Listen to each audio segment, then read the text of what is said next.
Thank you for joining us tonight. My name is Barry Erickson, and I'm Community Engagement Coordinator here at Wheaton Public Library. Tonight, we are delighted to bring you the Revolutionary Art of Rembrandt. Olga Cardamone is a tour guide and art history expert. She owns a boutique travel agency, Eagle Travel, providing carefully curated tours. On her YouTube channel and in presentations like this one, Olga enthusiastically shares her knowledge of art, culture, history, and travel. So with that, I'll turn the screen over to you, Olga. Thanks so much for being here tonight. Thank you, Barry, and thank you so much, everybody, for having me here. I'm very excited to share the story of Rembrandt with you today. For me personally, Rembrandt is one of my most favorite artists, and I really like Dutch art in general. I think that for such a relatively small country, Holland produced several amazing artists that a lot of them were very much ahead of their time. And even the artists that conformed in Holland, they really stood out from what was happening in the rest of Europe. And that can be true about different centuries. But as you know from the name of our program today, we will be talking about Rembrandt. And today we will be talking about a lot of different aspects of Rembrandt's life. We will be talking about his what makes his art special. And that is why our presentation today is called The Revolutionary Art of Rembrandt. I really want to highlight how he was different from the other artists that were working in Poland at that time, and how in a way he was ahead of his time, and what this led to in his life. So in order to build a bigger picture of why Rembrandt's art was so special, I want to really briefly describe to you what Dutch art of that time, and by that time I mean 17th century, was like. So the 17th century, to start, in Holland was a very special time because Holland had just become an independent country. For a while, they were under the Spanish rule, and Holland became a independent country as a result of a revolution. And after that, a lot of different things in Holland changed.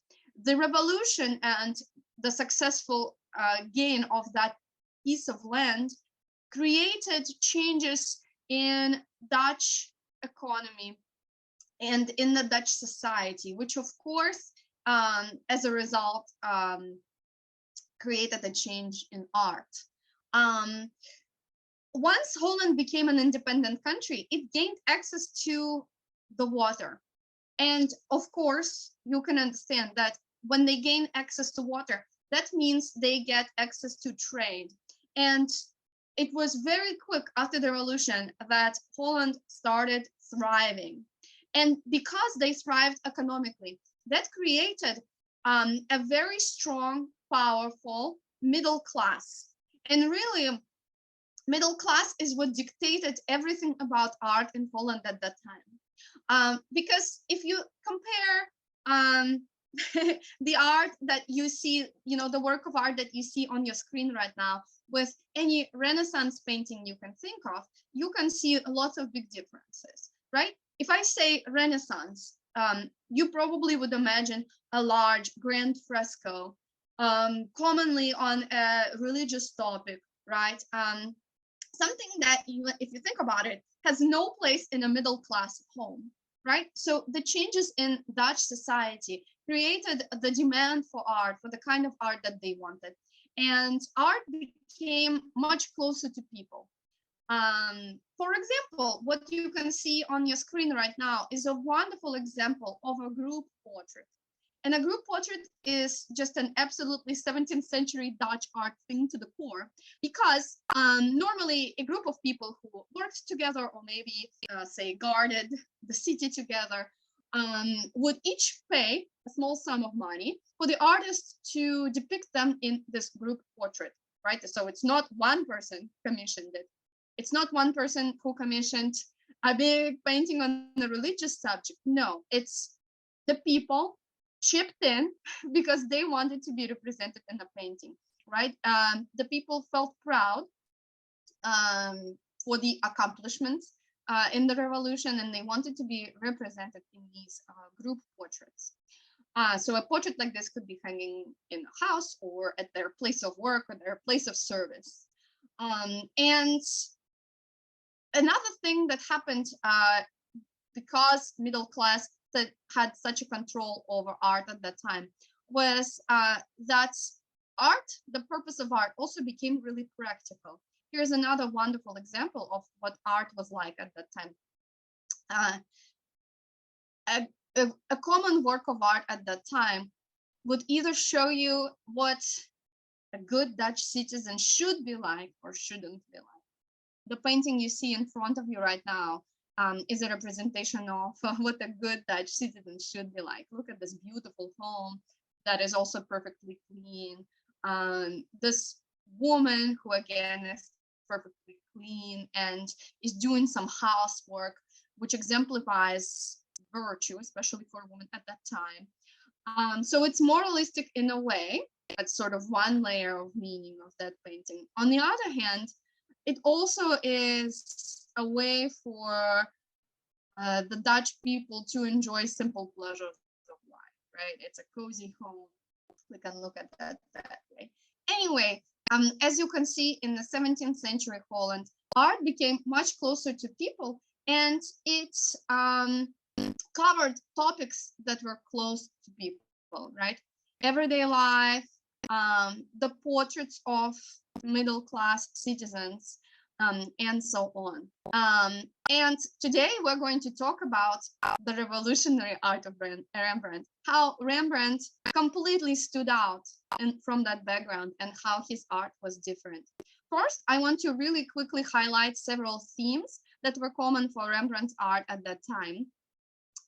And then we are going to be a little bit more chronological, and we will go through Rembrandt's lifetime and talk about how these main themes exemplified themselves in Rembrandt's artwork throughout his life, right? So the three main themes that we will be talking about when we talk about pretty much any work of art today are Rembrandt's realism, Rembrandt's celebration of beauty, and that really can mean the outer beauty, because sometimes he absolutely does admire the look of a person he paints, but it also can be something much deeper, the inner beauty.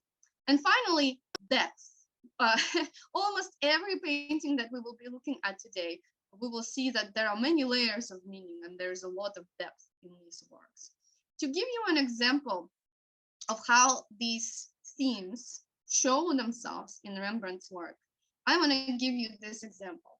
This is actually an etching by Rembrandt, and it's a depiction of the goddess Diana at the bath. If you have seen other depictions of goddess Diana at the bath, maybe paintings by Renaissance artists or even depictions by other artists at the time, you probably remember that Diana is depicted as an absolutely gorgeous woman.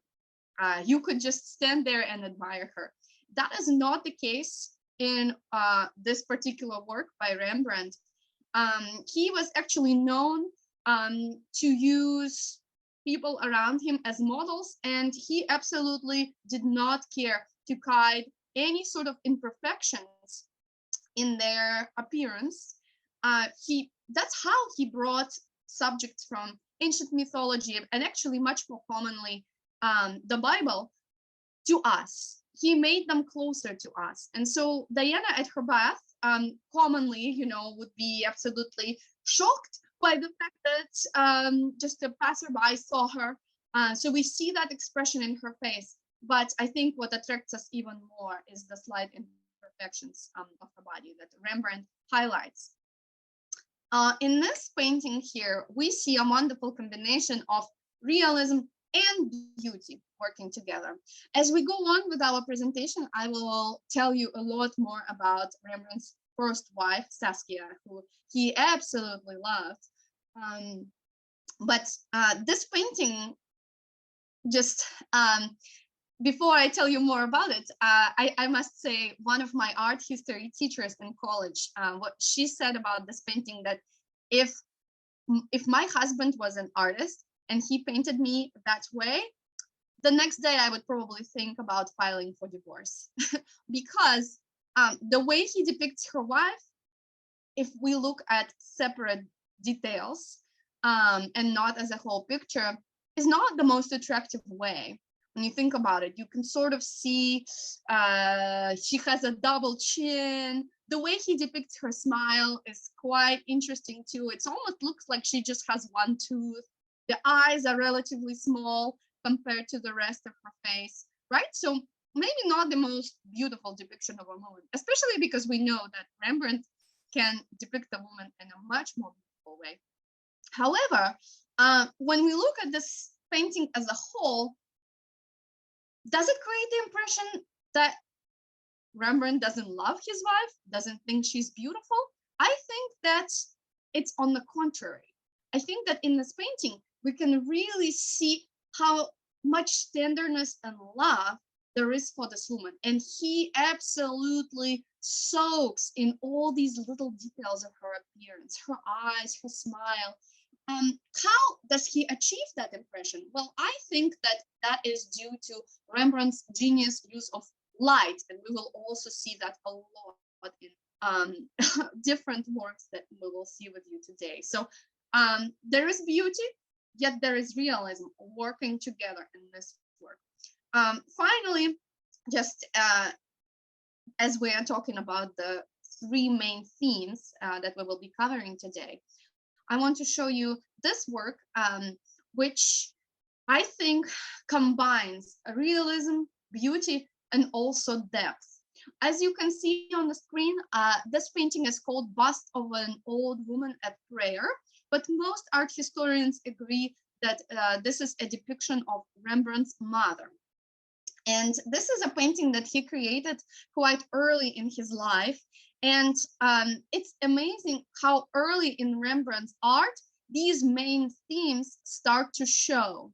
If you think about it, a lot of artists don't develop a very strong personal style right away. A search and a journey in a way is really common. And even though, of course, Rembrandt, as you will see, his art does change and there is progress, these main themes can be seen really early in his art. So this painting right here, if we look for realism, of course, it is obvious. He does not hide any imperfection in this woman's appearance. If you look at her mouth, you will see that not all the teeth are there. Her skin is not particularly smooth. The eyebrows are pretty much missing. But is there beauty in there? Yes, I think that beauty and depth really work together in this painting. I think that Rembrandt absolutely admires how much soul this woman is putting into a prayer. Again, I think this is done with the use of light.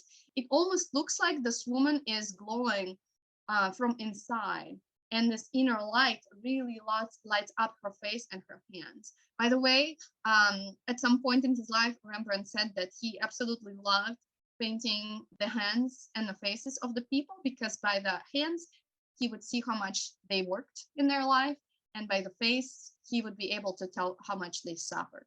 So now that we've covered the three themes in Rembrandt's art, let's go a little bit more let's be a little bit more chronological, and let's talk about Rembrandt's life. And I will show you what I love to do in my virtual tours is to show people different places around the world where that are connected with the artist's lives. So we will be seeing some of these places And we will go inside some museums with you today as well, virtually, of course.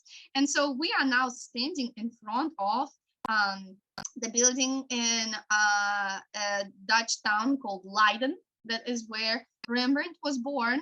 And actually, Leiden is really proud of the fact that Rembrandt was born there and started his career as an artist in Leiden. And if you ever go and visit that city, they even have a Rembrandt route, including different locations where Rembrandt lived and worked, statues of Rembrandt, and so on.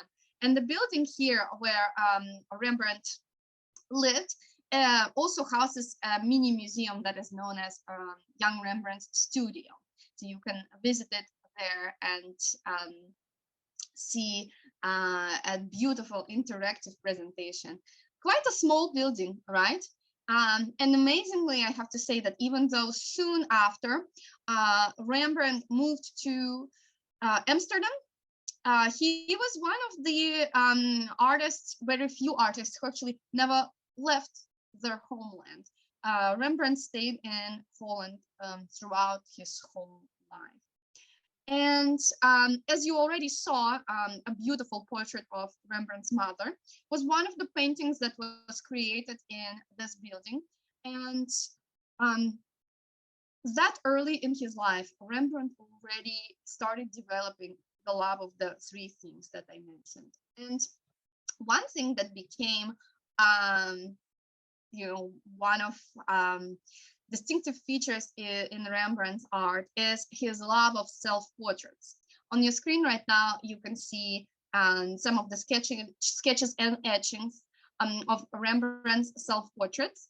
And one thing I must say that was quite common for a young aspiring artist was to create self-portraits with different light, self-portraits with different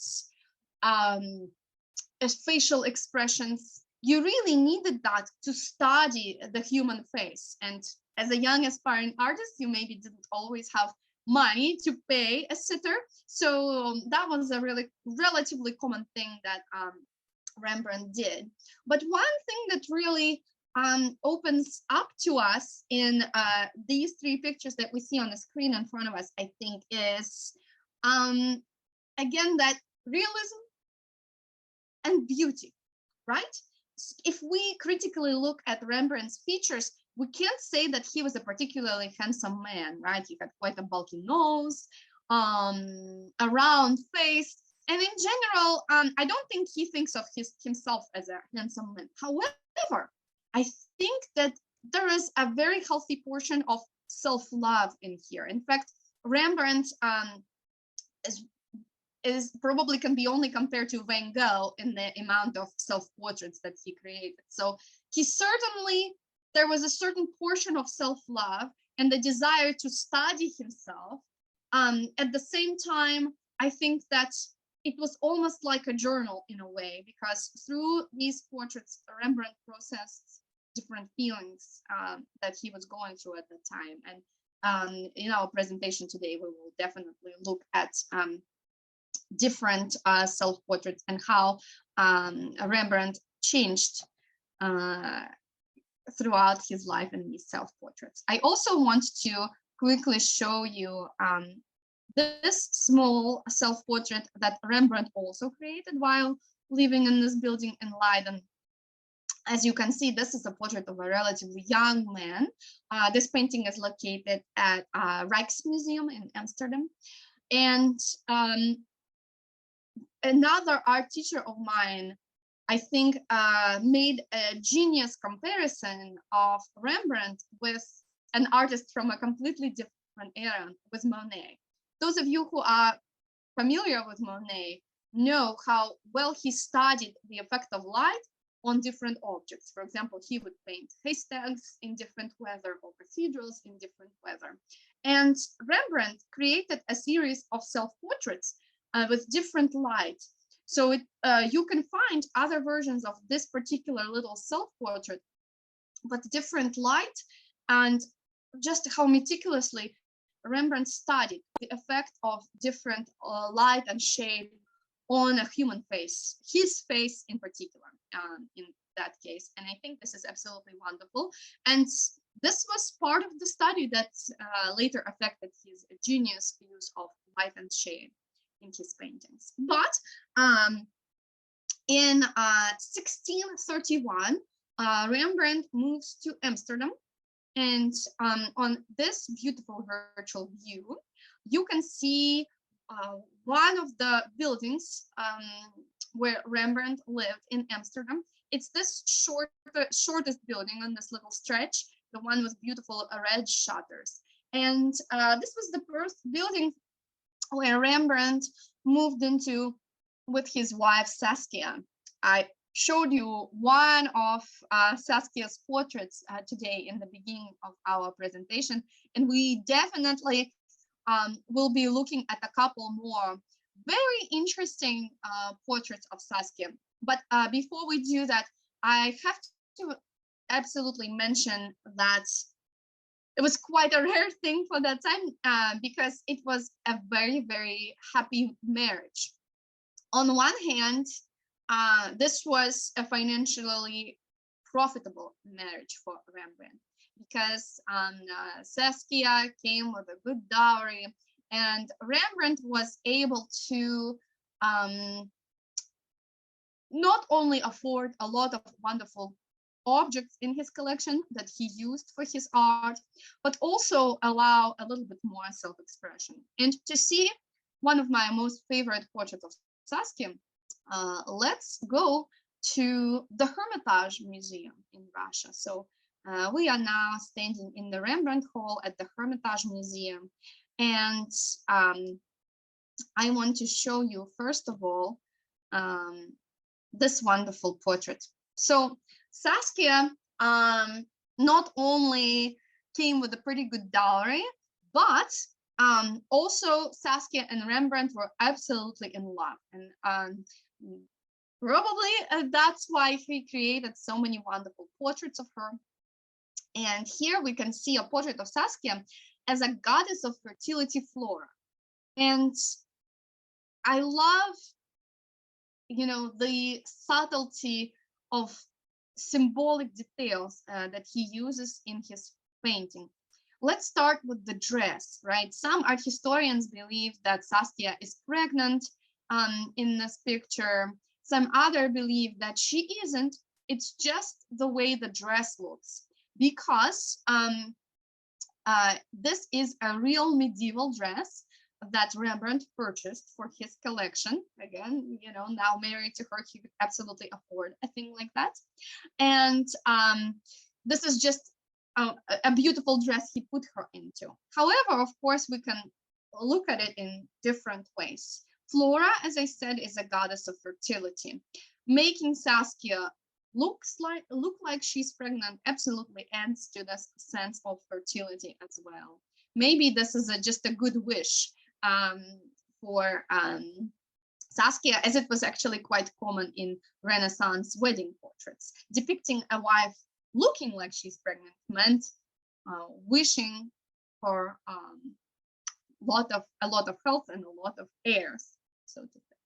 Another interesting detail he puts in the portrait of Saskia is in the wreath. At the very forefront, there is a huge tulip. Of course, we all know that tulips are one of the symbolic flowers of Poland.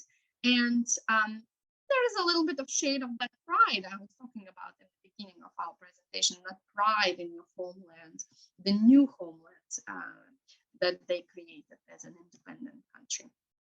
Just a little portrait next to the portrait of Saskia is just an example of the kind of art Rembrandt earned his fame for as he moved to Amsterdam, because he was a true master when it came to depicting people in a way that celebrated the way they looked and something deeper, something about their personality. So if we look at this man right here,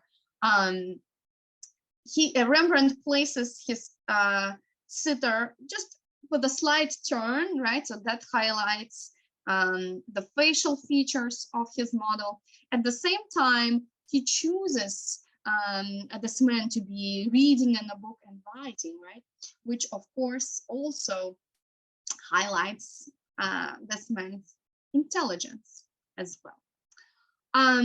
Unfortunately, Saskia, as well as pretty much all of the children that they had together, died before Rembrandt did. In fact, all but one kids of Rembrandt and Saskia died in infancy.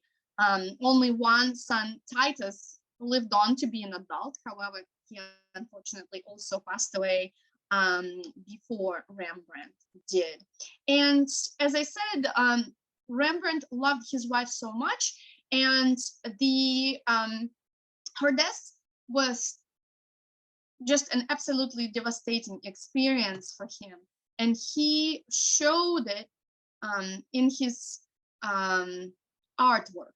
The trace of Saskia can be seen in many different paintings by Rembrandt, but one work that I want to point out was the work that was created after Saskia's death, and this is probably Rembrandt's most famous work. It is, of course, located at Rijksmuseum in Amsterdam, and this work is called Night's Watch. The Night Watch is a group portrait. As you remember, also in the beginning of our presentation, I showed you a group portrait. Let me quickly jump back to that group portrait just to give you a reminder of what a typical group portrait would look like. Let's just have a quick look at it. You will see that all the people in the group portrait are very well seen, and the majority of them are looking straight at us, right? Because they paid money to be depicted in this painting. You know, they want to be well represented. They are also all very close to the front of the painting, again, so that we can see them well. And even though there is, yes, a little bit of action going on, they are passing around papers and books, and they, a couple of them even look like they were stopped in a conversation. In general, they are all in pretty static poses, right? Now, let's have a look at the Night Watch, which is completely different. I'm going to zoom in here, and you can see how different this painting is. Let's start with the fact that the majority of the characters are hardly discernible. You cannot see a lot of them. And let me tell you this other absolutely incomprehensible detail. Instead of making sure he highlighted the faces of all the people who paid to be presented in the painting, he actually did kind of the opposite, because he invited extras to be in the painting to, you know, just to reach the overall effect. Which overall effect we will talk about it in a minute. Who are these people, and why is this painting called Night Watch? The name Night Watch actually was given to the painting in the 19th century. It was much later, but in the 19th century, the painting got much darker, and the people thought that the action in the painting was happening at night. However, this is not true. This was supposed to be happening during the day, and they were supposed to be just walking through the arch. You can see the arch pretty well in here. They were supposed to be walking through the arch into one of the city squares. Who are they? They are a group of guards.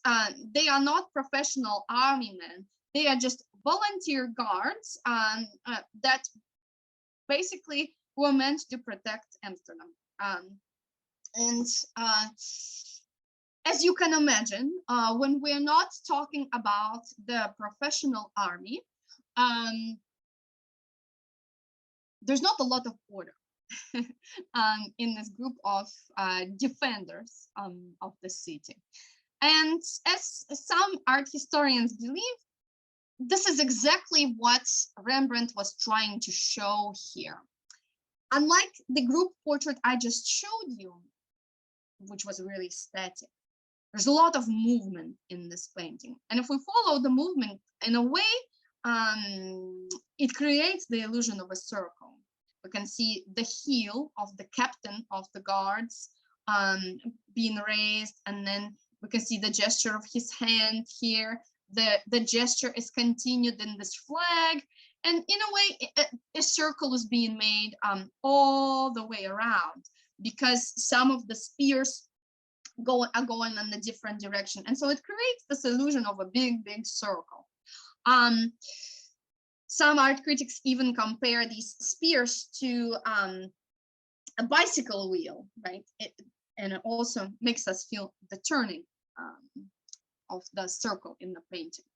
And there's definitely certain chaos in this painting. To add to the chaos, Rembrandt plays with different senses of the viewers. For example, we can see a large drum all the way to the right. We can see some animals in the painting. And so we can imagine the beating of the drum, animal sounds. There's definitely a lot going on. People are talking to each other. No one is just looking straight at the viewer. And yes, there's chaos. There's also some familiarity that we can feel towards these people. I did mention that there was a trace of Saskia in this painting, and you can see a little woman here in the left-hand side, in the left side of the painting. And nobody, again, to this day knows exactly who this woman is, what this means. This could be a little girl. This could be some sort of a small person. This could be some sort of a fairy and a magical creature that Rembrandt could have included. After all, we really do see this light that, again, glows from within the person. And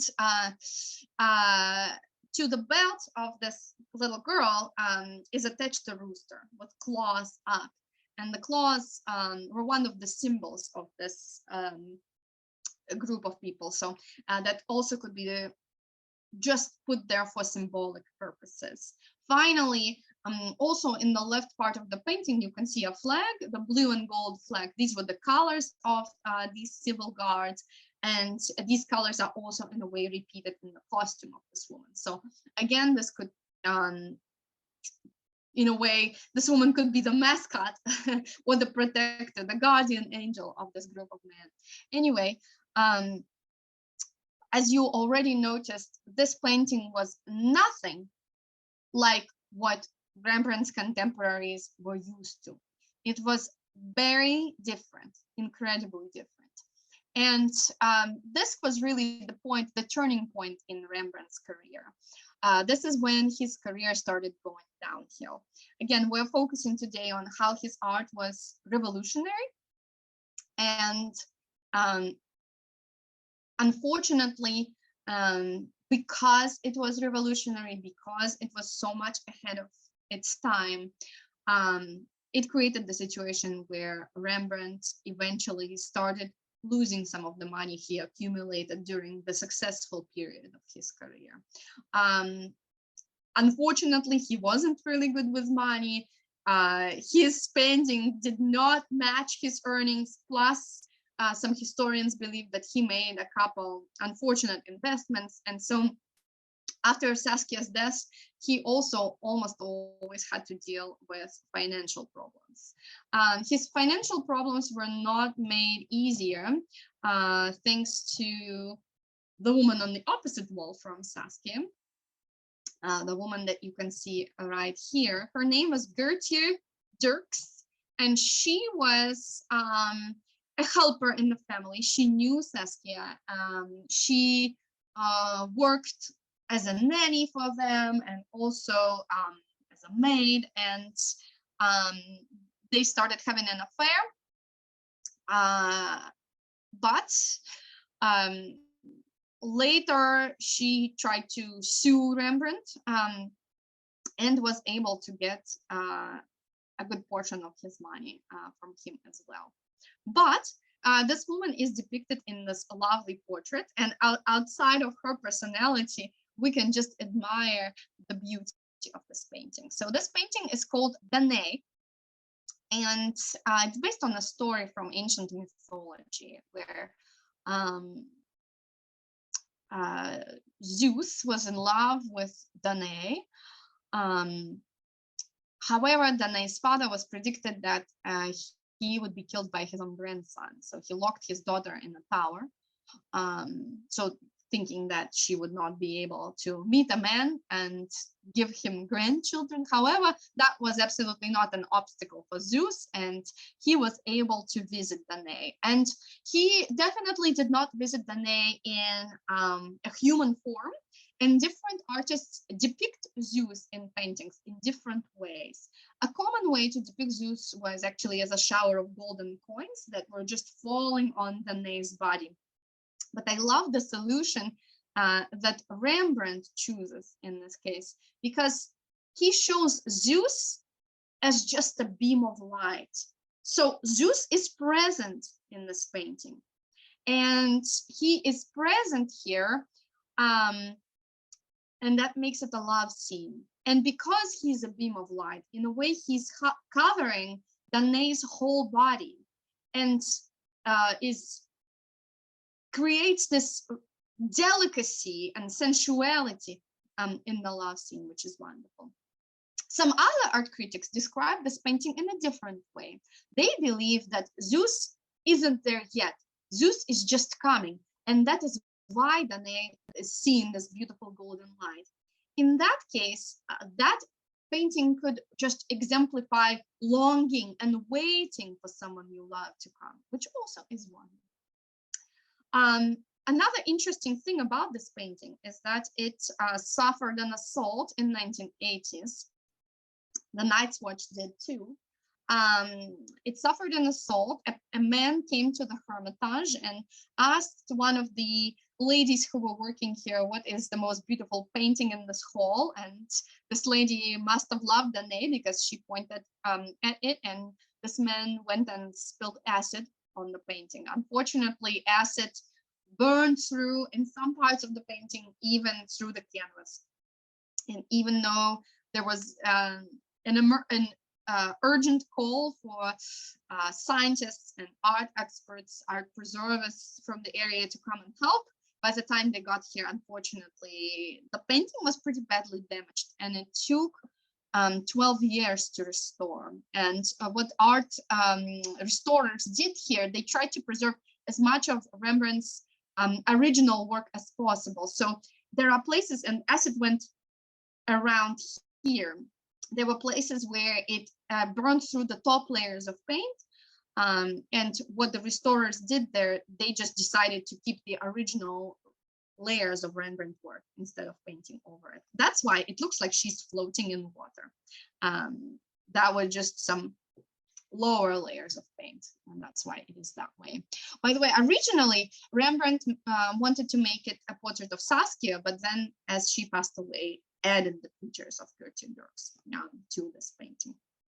Anyway, in a way, there is certain realism in this painting too, because he celebrates the female body in this painting and doesn't change it in any way, instead admires it for the way it is. And the next painting that I want to show you that also has quite beautiful realism, in a completely different genre though. I think personally for me, my favorite work by Rembrandt. This work is called The Descent from the Cross, and it was commissioned by a church actually. And legend has it that when the people in that church, the administration, saw the painting, they refused to take it and they refused to pay Rembrandt for it. Why did it happen? Why did they hate it so much? As you probably might have guessed from the themes that we've been exploring in Rembrandt's work, the painting just looked absolutely too realistic to them. What are some of the realistic details in this painting? Well, Of course, the first thing that really stands out is the body of Jesus Christ. When we think of a crucifix, in the crucifix, there is still a certain form. But here, Rembrandt highlights the fact that this was just a dead human body. Not only is it almost shapeless in a way, the body is falling in different directions, but this body is also heavy.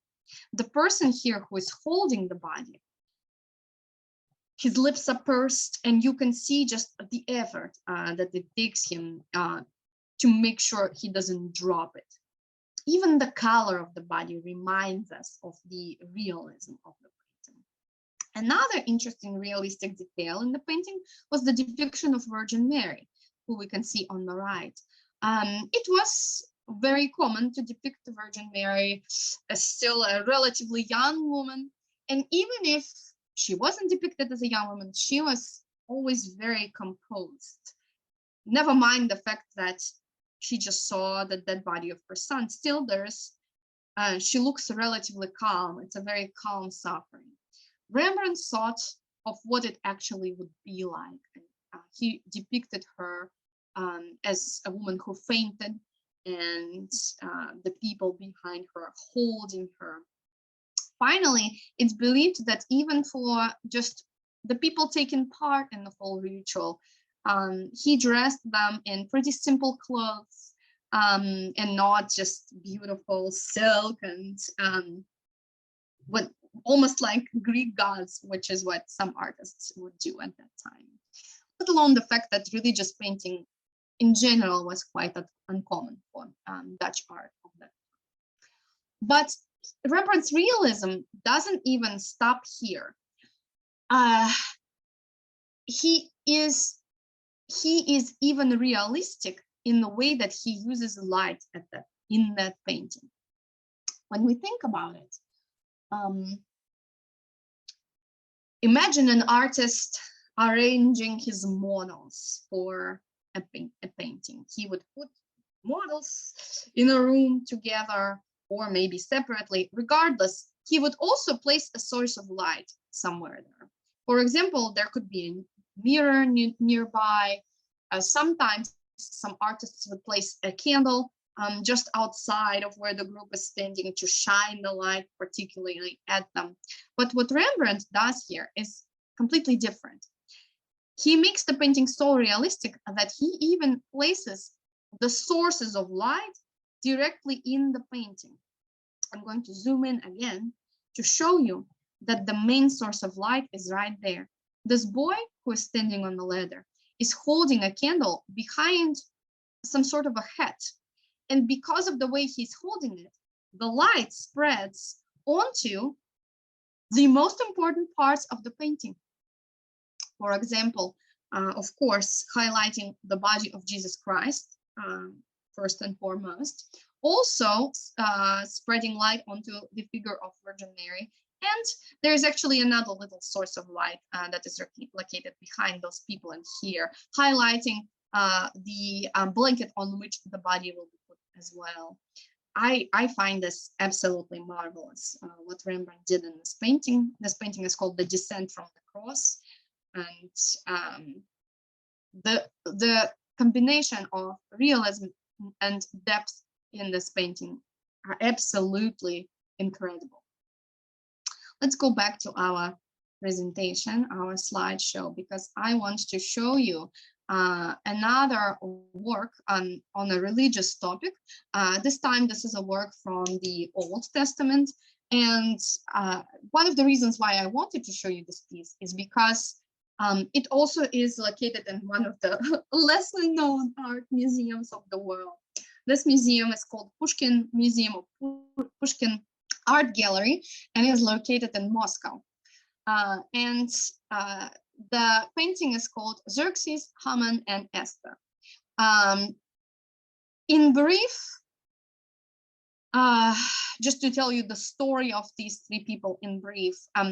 Esther and Xerxes were married. Xerxes was a Persian king, and he chose Esther to be his wife based on her beauty, because his previous wife broke some rules. Anyway, he needed a new wife, so he chose Esther because of her beauty. And what he didn't know about her was that she was Jewish. At that time, Haman, who was one of the people close to Xerxes, and Haman's army were slaughtering the Jewish people. And among them was Esther's relative, who told Esther about what was happening to the Jewish people. It became now her duty to tell Xerxes about what was happening, and how the Jewish people were suffering. What we see in the painting right now is the very moment after she told him that. So this is a moment of silence. You can see Esther sort of, she's looking down. She just finished talking, her mouth is closed, and there is certain nervousness that you can see in her pose. She's holding on to a picture.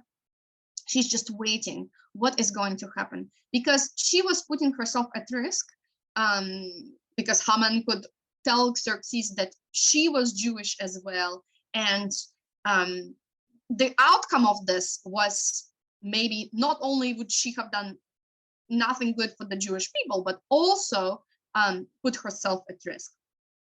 So she is silent. There is a certain expression of anger on Xerxes' face, because he was angry to hear that. And as some sources even say, he got so angry he had to leave the room afterwards. And I see a little bit of fear in Haman's face. Finally, even the use of light in this painting, again, is wonderful. Here, the light and the shade also are representations of the light and dark, the good and the bad in the painting. He places Haman completely in the shade, and Esther and Xerxes in the light, in a way saying that they are in the right, he's in the wrong. And there are, again, so many levels on which we can look at this painting. But when we talk about religious subjects in Rembrandt's works, I absolutely have to mention his most famous religious painting, which also is located at the Hermitage Museum. And as we walk to it, I just want to draw your attention to some other beautiful works by Rembrandt located in this room. This room, by the way, was designed specially to house works by Rembrandt, and the color of the walls, the shade of color of the wood and the marble used in the decoration were all chosen in the 19th century for these specific works. And here we have it, probably Rembrandt's most famous work on a religious subject, the work that is called The Return of the Prodigal Son. And I must say that The Return of the Prodigal Son probably was one of the most common religious stories that Dutch artists chose to depict at that time. Why was it this way? Well, one of the things they often liked to depict was tavern scenes, people having too much fun in a tavern. In a way, it had a moralistic context because they wanted to show how not to behave for a typical, good Dutch citizen. But of course, deep inside, this was also a really fun thing to paint. In fact, Rembrandt himself painted a self-portrait as a prodigal son with his wife Saskia on his lap. Anyway, as you can guess, Rembrandt's contemporaries loved the story of the prodigal son, but for the part where he is supposedly drinking away his part of the inheritance and having fun. And Rembrandt did it too earlier in his life. However, here, later in his life, he goes back to the story of the prodigal son, but chooses a different moment of the story. The moment almost at the very end, the moment when the son comes back to his father. And we can see the son and the father on the left. And even though, unlike what was common at that time, a tavern scene with a lot of details, here Rembrandt does not put a lot of details in the painting. The details that he chooses to put in there add so much depth to the story again. First, let's look at the sun, the figure of the sun, and the realism of it. Let's first look at his dirty feet, right? This foot not only is dirty, but it looks like it has wounds too. It means he walked a lot. There is this dirty heel. We can look at his absolutely torn apart shoe here. It just shows us that he had quite a difficult life before he decided to come back to his father. On the other hand, the other shoe, yes, it's not torn up, but it fell off the son's foot. In a way showing us that when the son saw his father, he rushed to kneel before him to the point that even his shoe fell off. Let's look at his torn up clothes, right? Again, shows that the poverty and the suffering that he had to endure before he decided to come back to his father. Finally, even the hairstyle that we can see here gives us a little bit of detail. You can see that he's bald, and some art critics choose to believe that it means maybe he was even arrested, maybe he committed crimes before he decided to come back to his father. As to the father, there's also a lot of detail to his look. You can see these absolutely beautifully painted hands. As I said, Rembrandt absolutely loved to paint hands. On the other hand, he doesn't put a lot of detail into the description of the father's face. It's a little blurry, and his eyes are closed. Some art historians believe that maybe in this work, Rembrandt implies that the father has gone blind while he was waiting for his son. And so he's just kind of feeling the son's shoulders, trying to make sure this is his son in a way, which is also absolutely wonderful. There is even a lot more additional meaning that art critics add. You can see a little bit of blue and the lining of his coat, the only little stretch of blue in the painting. That could be compared to this stream of life. He's bringing his son back to life, back from the dead in a way. Finally, even the pose with which the father is pressing his son against his chest and stomach. Some art critics believe that he, in a way, wants to return his son back to the womb, return his son back to the safest possible place. So there's a lot of this, there's a lot of life and love in this part of the painting, but this is only just one part. There is a lot more. Let's look at more. And the rest of the painting actually is quite mysterious because Rembrandt did not write a lot about this painting, and that's why you can see all the different theories by different art historians that I'm quoting here.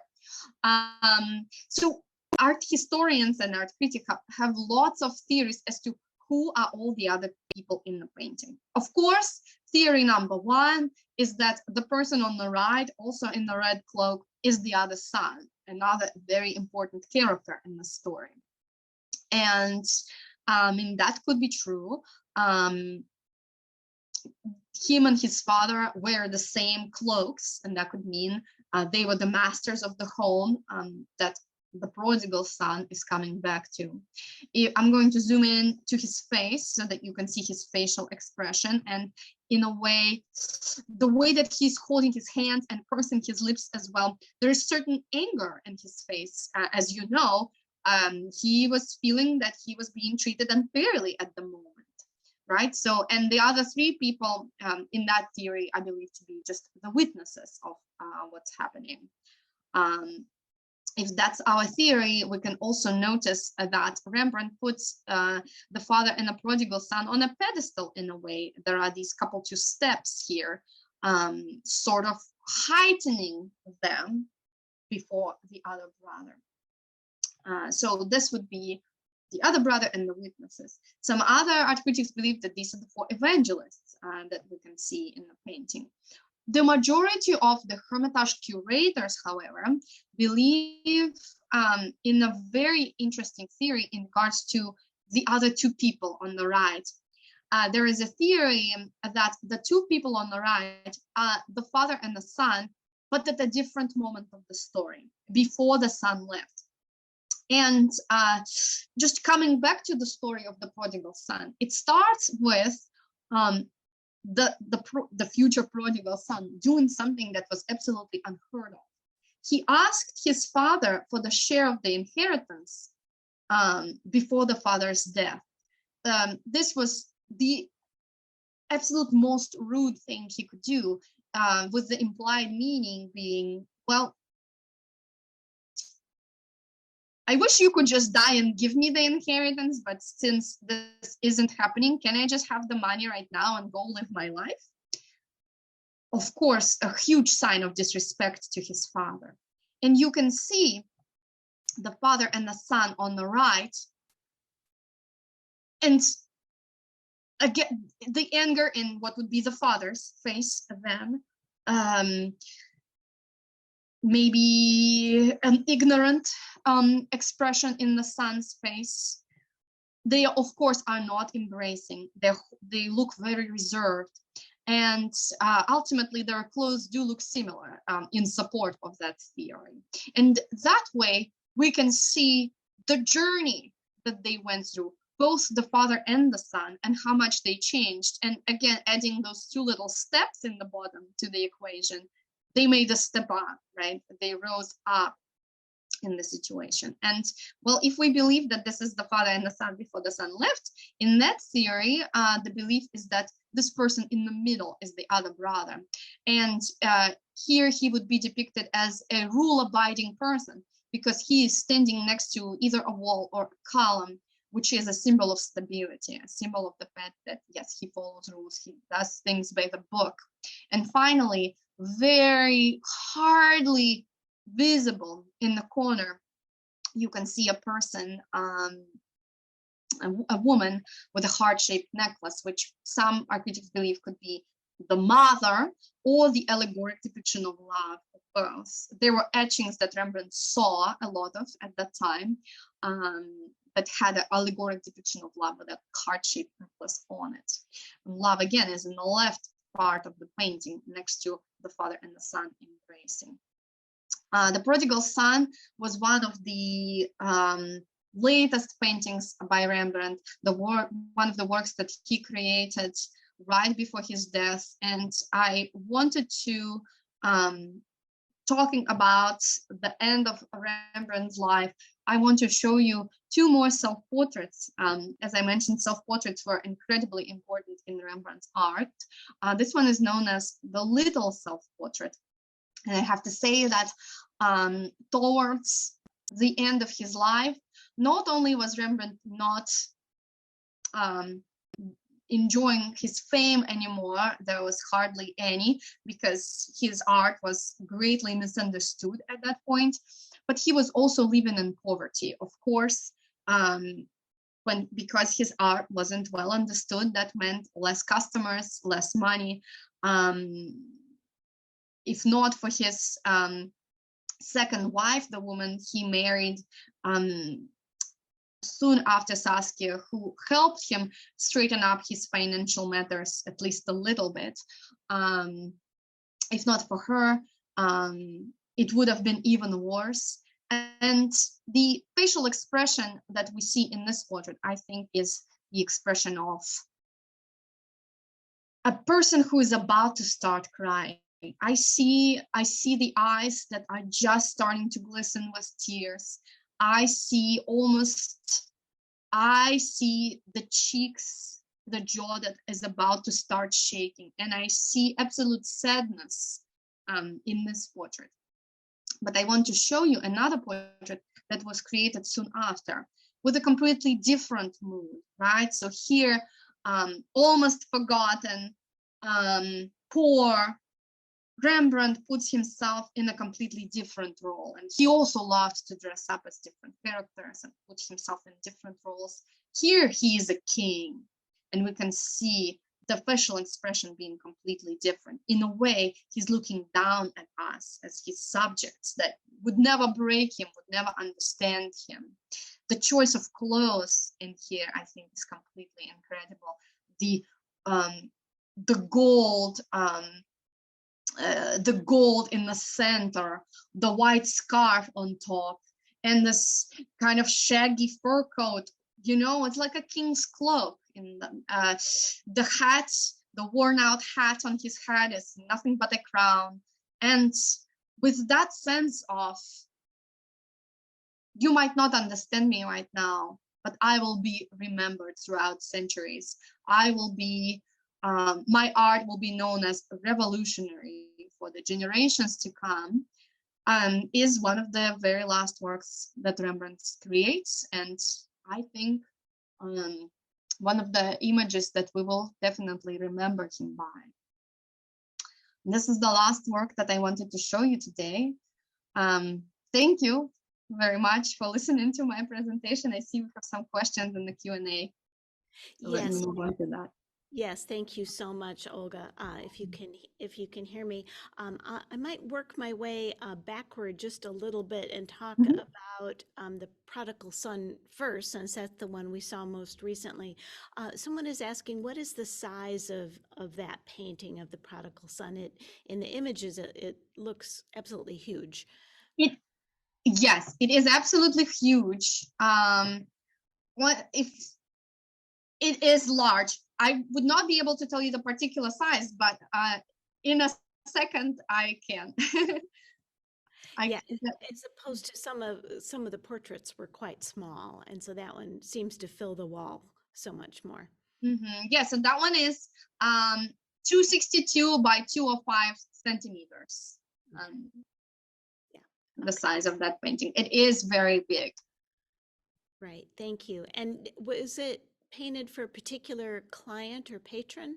Another wonderful question. No, especially towards the end of his life, there were lots of paintings that Rembrandt just created for himself. And it was even found among his personal things after his death. Okay, thank you. Another person refers to Night Watch, another one of the very, very famous paintings. How do we know that some of those figures in Night Watch were actually extras that didn't pay for the painting itself? Another wonderful question. Thank you. There are theories, and from what I know, there were claims against Rembrandt because people who paid for the paintings wanted to be well represented, and when they saw the final work, they filed claims. And that is how we know it. In fact, he also included some of the people we know as well. So that's another way we can know it. Some of Rembrandt's biographers can recognize some faces in there as well that were added. Okay, so he went ahead and put them in without paying them, and then they sued him later. No, the people who paid to be in the painting sued him because they were not well represented, could hardly be seen. Okay. Yes. Great, thank you. And then there's one other question, particularly in that first group portrait that you showed us, there were some collars, and then in a later Rembrandt, there was a collar, elaborate collar on the individual, on the man. And someone is wondering, was that a sign of wealth in general, or did it relate to a particular occupation? Thank you so much. Another wonderful question. That collar was basically a representation of somebody's Sunday best. you know, people of different class or occupation could own such collars. It didn't belong to a particular class or occupation, but of course it wasn't cheap, and it was something that people would only wear on special occasions, and being painted was one of those special occasions. And actually, I think it would be appropriate for that question. I want to show another quick painting with a color like that, just to give you another example. It is one of my most favorite portraits as well by Rembrandt. And you can see this woman is wearing this collar as well. This woman was the mother of one of Rembrandt's suppliers, who loyally kept providing art supplies for him, even when Rembrandt did not have as much money. And to return the favor, Rembrandt decided to, offered to paint something for free for that man. And the man asked to paint a portrait of his mother. And you can see that this is just a perfect example of somebody who has just put on their Sunday best, this fancy collar, but the facial expression is she's shy in a way. She feels uncomfortable in the painting. She almost is about to burst out giggling a little bit because she doesn't know how to sit for a painter and how to behave, which is, I think, in combination with this collar, which we know is something people wear on special occasions, I think works absolutely beautifully. And of course, it's a wonderful canvas for showing the light and shade too. Yes, thank you. We'll give people one more minute to enter some questions, but there's one here. How did Rembrandt decide whether to paint the portrait with like a mythological theme, or whether to paint it, in there more realistically, with the person practicing their profession, or just sitting, with a household chore or something like that? How was that decision made? Thank you. It depended. So Rembrandt had the fortune of being able to just practice his art, especially when he was married to Saskia. He had, number one, a collection of these beautiful antiques that he could use in the paintings. Number two, the time to dedicate not just to commissioned paintings, but to something that he wanted to do. And he loved dressing up and masquerades in a way. So when it came to him and his wife, he often would, dress them up as different mythological or religious characters for his own fun. When it came to other people, it was different. Sometimes some of his customers commissioned the portrait of themselves as a certain character. However, it wasn't very common. The way it was common in Holland at that time was having a portrait of yourself painted was a status thing. There were several artists around who were known as being good portrait painters. And what often would happen was people would trust their best judgment. And their best judgment would be to do something that highlighted both the physical and I'd say inner advantages of that person. It doesn't have to be spiritual, right? But how can we show this person at their best? Well, this person has a beautiful nose, and also he's intelligent. So let's show him reading a book, for example, right? And highlight their nose in a beautiful way. So I think for the most part, the people who commissioned their portraits were just depicted doing something from their everyday life, unless they commissioned to be depicted as somebody else. Okay, thank you so much. Well, you gave us lots to think about, and in fact, a couple more questions came through. What museums in the where in the United States can people see Rembrandt's paintings? Are there any, for instance, in the Chicago Art Institute? Yes, there are. There are Rembrandt's works there. I wouldn't be able to tell you exactly what there is, but yes, there are Rembrandt's works there. And he um, he had quite a fruitful career and had a lot of pieces. Um, there are his works in New York, in the Met, for example, Boston Art Institute, and many more. Okay, yes, I think I remember seeing some in Boston. I was there just a year ago. Mhm. Great. And then one other question. Why did so many of his paintings end up in Russia? That you had that huge, huge collection in the Hermitage. Oh, thank you for that question. In fact, there used to be even more. And up until the 1930s, the Hermitage had the biggest collection of Rembrandts in the world, even more than Rijksmuseum in Amsterdam. It happened because of the nature of the Hermitage. The Hermitage is just an expression of the tastes of the royal family that collected these works. And number one, they were huge fans of Rembrandt. It all started with Peter the Great, who founded St. Petersburg. He was a big fan of Holland in general. He bought some of the first Rembrandts. And then Catherine the Great often bought whole collections. And not only did she like Rembrandt, there happened to be a lot of Rembrandt in the collections that she purchased from merchants or noble families that went bankrupt all over Europe. Um, so, as time went by, that's how it accumulated. Because Rembrandt was traded a fair amount in the 18th century. Was his works were going around. I also mentioned, right, that we had the most in the world until 1930s. Well, in the 1930s, it was not Russia anymore. It was the Soviet Union, and the Soviet Union desperately needed money for the industrialization of the country.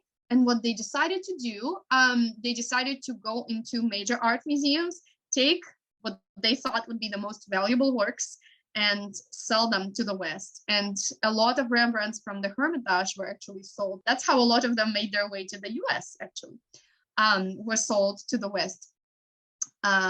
Fortunately, the Soviet authorities were easily tricked.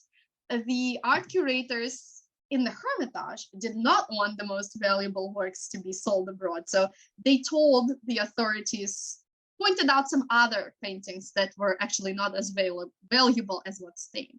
But still, we lost a lot of the works. So we don't have the biggest collection anymore. All right. Well, that's a fascinating story. Thank you so much, Olga. I think that ends our question. We just have a number of thank yous and a lot of appreciation and gratitude in the Q&A as well. So with that, I think we'll close tonight. I am going to be sending out some links in order to reach Olga and access her website in an email later tonight. If you are watching the recording of this program and would like the links to those things, please email me at ce@wheatonlibrary.org. That's CE for community engagement at wheatonlibrary.org, and I would be happy to send that link on to you. You can see Olga's got her. You want to talk about what you're showing us? Yes, I can be very quick. I just want to share that I have a YouTube channel with a lot of free content. And, in the beginning of the presentation, I talked a lot about what art in Holland was like at that time. And even though Rembrandt's art was incredibly revolutionary, it doesn't mean that Dutch art of that time was bad. There were a lot of incredible artists that I talked about for free for 2 hours on YouTube. So if you are interested, check it out. I have 2 lectures that are called The Dutch Miracle, Part 1 and Part 2, and a lot of other art history and history videos. My channel is called Art and History with Olga Cardamone. This is the easiest way to find me. And yes, Barry will also share the links with you. I'm going to just paste the name of the channel here in the chat. But you will also have access to it. Yes, exactly. We'll be sending that link out with those other materials tonight. So again, thank you so much, Olga, and thank you to everyone who is joining us tonight. Everybody take care. Have a great evening, and we hope to see you again soon. Good night.